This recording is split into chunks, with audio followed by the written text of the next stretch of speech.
My name's Daniel Bushell. Cover-up and continuation of torture under Obama in this show. Shocking police brutality caught on camera. Hunger strikers tortured. And Hollywood lies hit new heights.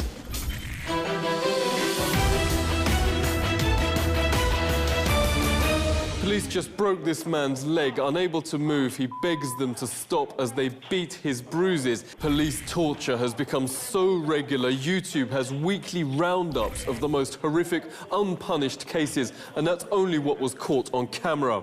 Activist Eric Draister, thanks for joining us. Under Obama, has this got worse? Well, it has absolutely gotten worse. The fact that we have seen militarized police taking the place of what used to be community law enforcement, quote-unquote liberals in the United States don't like to admit. It's very easy to rail against the Bush administration for their rampant criminality, torture, and illegal wars and illegal surveillance and so forth. But when it's the Obama administration, somehow the conversation changes. And that conversation even includes kids. This video shows children are still regularly being electroshocked in the US, in this case 31 times in a row. The Behavior Research Institute has changed its name to the friendlier Judge Rotenberg Center, but children there are still deliberately starved of food and electrocuted. Psychologist Dr. Jeff Kay, thanks a lot for coming on. Any proof whatsoever on benefits of electrocution? I agree with the UN Special Rapporteur for torture, Juan Mendez, who condemned using the so-called contingent shock therapy on children. It's crazy. It's to force people in a very punishing, brutal fashion to do what their minders are telling them to do. That's all it really is about, and that, of course, is a form of torture. A report finds torture in US jails is absolutely rife. Burning by toxic chemicals, held in stress chairs, guards give vicious beatings using electric cattle prods and tasers. Jail bosses even admit they, quote, enjoy causing pain. You rather be in a Mexican prison? Absolutely. That's the worst prison jail in the world. You rather be there? I'd rather be there than here. We treat you worse than the Mexicans in Mexico? Yeah. That's pretty bad. Prison torture in the States is, quote, strikingly similar to GI's abuse abroad. The White House calls Abu Ghraib isolated incidents, but identical torture, hooded, robed, wired to electricity, has been captured at jails across the US.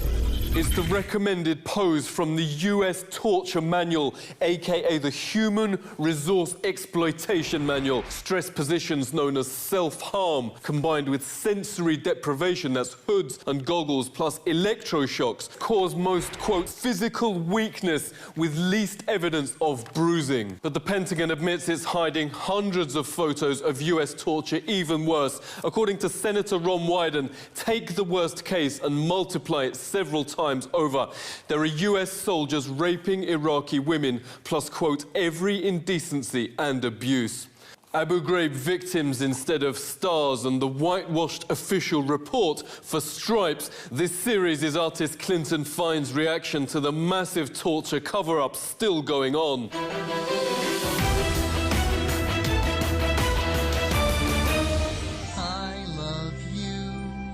During torture and in cells, this song's blasted at deafening levels round the clock. One FBI officer describes the US torture sessions. And a kiss from me to you. I entered interview rooms to find detainees chained hand and foot in the fetal position on the floor, with no chair, food, or water. Most times, they had urinated or defecated on themselves and had been left there for 18, 24 hours or more. Interrogators the day before had made the temperature in the room well over 100 degrees. The detainee was almost unconscious on the floor with a pile of hair next to him. He had apparently been literally pulling his own hair out throughout the night. Well, we don't torture people. Let me say that again to you. We don't torture people, okay? Come on, George. We don't torture people. One victim was beaten so viciously for 3 years by US military that he, quote, lacks the capacity to assist in his own defense. Torture has turned him into a vegetable. But only one person, who the White House now admits they wrongly accused, suffered all 12 techniques from the CIA torture manual: kicking, beatings with a collar, prolonged stress positions, confinement in a box, nudity, exposure to freezing temperatures, sleep deprivation over 7 days at a time, prolonged shackling, threat of ill treatment, forced shaving, starvation, and waterboarding. He's now so brain damaged he can't recognize his mother's face, but the Pentagon file calls his health good. It takes torture supporters just 10 seconds to see waterboarding is both medieval and produces unreliable info. Everything completely goes on you when you're breathing water. You can't think about anything else. In these amateur waterboardings in the media, they're not even getting near where waterboarding starts. They're just getting a little water in their sinuses. It's when the water starts to push down and you start to gasp for air. And when you take that gasp, that's when it overrides your epiglottis. It will start pouring into your lungs. And you start feeling it right about here. And that's when you start to panic and you start to struggle. And as you start to struggle, you start